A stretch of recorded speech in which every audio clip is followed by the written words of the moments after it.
Hello guys! Ngayong hapon ay pupunta ako sa sikat na tulay dito sa Siargao. At tinatawag nila itong Afam Bridge. Ay, for the Afam! Ayun, Lunes ako pumunta, 5 p.m. At wala pa gaano ng tao. Pero usually kapag linggo, puno na yan kahit alas 5 pa lang. Ngayon, check din naman, madami pa din naman ng tao kahit Lunes.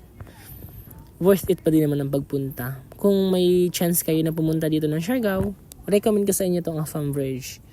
At madaming bilihin sa tabi-tabi. Pwede kayong mag-date, kumain, mang-afam. Ay! Wag ganun! For the Afam! Nakikita nyo to guys? Sobrang dami din ng tao dito. At yun na lang. Wala lang iba. Ay, huy! Wag kang babangga. Aba? Eto na lang guys. See you for my next videos.